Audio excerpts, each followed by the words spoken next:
तो चलिए आज चलते हैं समय में पीछे, करीब 2300 साल पीछे। हम बात करने वाले हैं भारतीय इतिहास के सबसे बड़े साम्राज्यों में से एक की, मौर्य साम्राज्य। और हम इसके रहस्यों से पर्दा उठाने की कोशिश करेंगे। पर सवाल यह है कि इतने पुराने, इतने गहरे अतीत की कहानी आखिर उसे फिर से लिखा कैसे जाता है।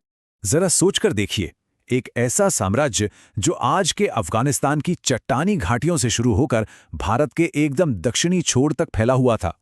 ये कोई छोटी मोटी बात नहीं थी। ये एक बहुत बड़ी राजनीतिक शक्ति थी, और इसके रहस्यों को उजागर करना, सच कहूं तो किसी ऐतिहासिक जासूसी से कम नहीं है। तो यहां सबसे बड़ा सवाल यही उठता है ना, कि 2300 साल पहले के किसी सम्राट की आवाज को हम आज कैसे सुन सकते हैं। मतलब उनके विचार, उनकी नीतियां, ये हम तक कैसे पहुंचती हैं। इतिहासकार भी ना एक तरह से जासूस की तरह ही काम करते हैं, और आज हम सब मिलकर इसी पहेली को सुलझाने वाले हैं। अच्छा, तो इस पड़ताल में हमारा सबसे पहला सुराग है पुराने ग्रंथ। वो कहानियां जो सदियों से एक पीढ़ी से दूसरी पीढ़ी तक पहुंचती रही हैं। लेकिन हाँ, एक बात याद रखनी जरूरी है, ये सम्राट के अपने शब्द नहीं हैं, बल्कि ये वो बातें हैं जो बहुत बहुत बाद में लिखी गईं। हमारे पास सुरागों का जैसे खजाना है, पर ये अलग अलग नजरियों से आते हैं। एक तरफ कौटिल्य के अर्थशास्त्र जैसे ब्राह्मण ग्रंथ हैं, जो हमें बताते हैं कि राजकाज कैसे चलाना है। फिर श्रीलंका से आए बौद्ध ग्रंथ हैं, हमारे पास जैन साहित्य है, और यहाँ तक कि दक्षिण भारत की कविताएं भी, जिनमें मौर्यों का जिक्र मिलता है। मतलब हर स्रोत इस बड़ी पहेली का एक छोटा सा टुकड़ा हमारे सामने रखता है।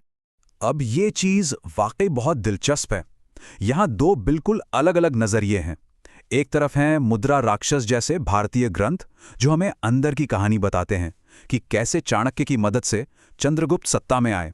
और दूसरी तरफ हैं मैगस्थनीज जैसे यूनानी राजदूतों के लिखे हुए लेख, जो हमें बाहर से देखकर बताते हैं कि मौर्य दरबार और समाज कैसा था। तो बात यह है कि ये साहित्यिक स्रोत हमें कहानियां तो देते हैं, एक हिस्टोरिकल कॉन्टेक्स्ट भी देते हैं, लेकिन ये सम्राट की अपनी आवाज नहीं है। ये तो बस एक गूंज है जो सदियों के पार से हम तक पहुंच रही हैं। अतीत को सच में सुनने के लिए इतिहासकारों को कुछ और चाहिए था। उन्हें एक बहुत बड़ी कामयाबी की जरूरत थी। और बस यहीं से कहानी में एक जबरदस्त मोड़ आता है। ये एक ऐसी खोज थी जिसने सब कुछ बदल कर रख दिया। एक खोई हुई भाषा को समझने की एक रोमांचक दौड़। सोचिए, सदियों तक पूरे भारतीय उपमहाद्वीप में बड़े बड़े खंभों और चट्टानों पर कुछ लिखा हुआ था, एक रहस्यमयी लिखावट जिसे कोई पढ़ ही नहीं पा रहा था। फिर आता है साल 1837। एक स्कॉलर थे, जेम्स प्रिंसिप। उन्होंने कुछ ऐसा कर दिखाया जो किसी ने सोचा नहीं था। उन्होंने उस प्राचीन ब्राह्मी लिपि को डिकोड कर दिया, और बस रातों रात मानव पत्थर बोलने लगे। लेकिन कहानी में एक ट्विस्ट था। इन शिलालेखों में एक शासक का जिक्र था, देवानाम प्रिय प्रियदर्शी। पर यह था कौन? इस सवाल का जवाब हमें मिला 1915 में, जब मास्की में एक और शिलालेख मिला, और यहां पहली बार देवानाम प्रिय के साथ अशोक का नाम लिखा था। बस पहेली का आखिरी टुकड़ा भी अपनी जगह पर आ गया। और बस ऐसा लगा जैसे अचानक ही एक सम्राट जो 2000 से भी ज्यादा साल पहले जी रहा था, वो सीधे भविष्य से यानी हमसे बात कर रहा था। सच मानिए, ये प्राचीन इतिहास के अध्ययन में सबसे रोमांचक पलों में से एक था।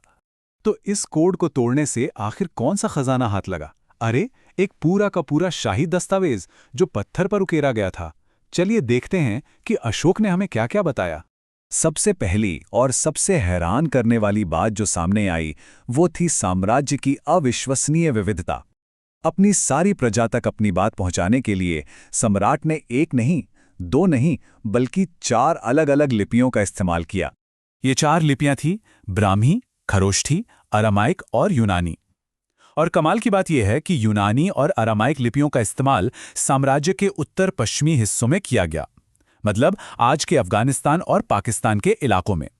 ये बात अपने आप में दिखाती है कि वो साम्राज्य कितना मल्टीकल्चरल था।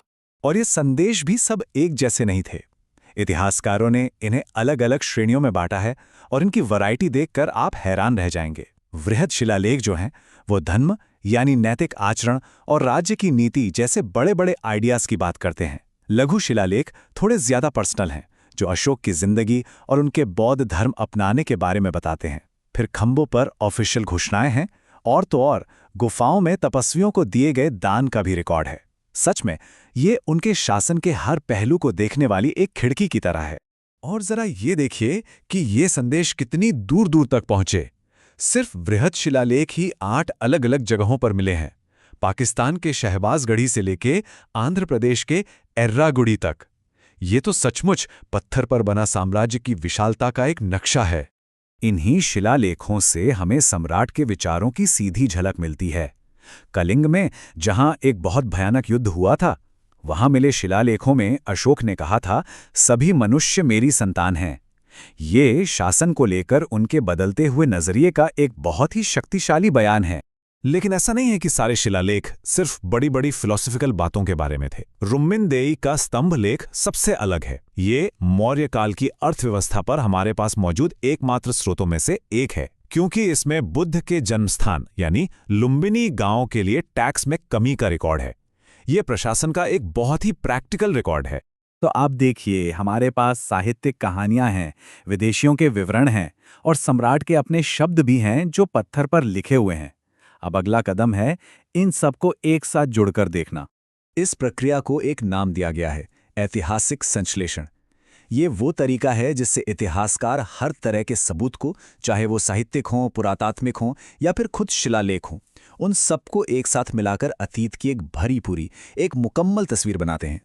और ये शिलालेख कितने ज्यादा महत्वपूर्ण हैं, इसका अंदाजा इस बात से लगाइए। एक इतिहासकार थे D.R. भंडारकर। उन्होंने अशोक का पूरा इतिहास सिर्फ उनके शिलालेखों के आधार पर लिख दिया था। ये अपने आप में इन पत्थरों पर लिखे संदेशों की ताकत और डिटेल का सबसे बड़ा सबूत है। तो अगर हम इस पूरी प्रक्रिया को संक्षेप में समझें तो ये कुछ इस तरह है।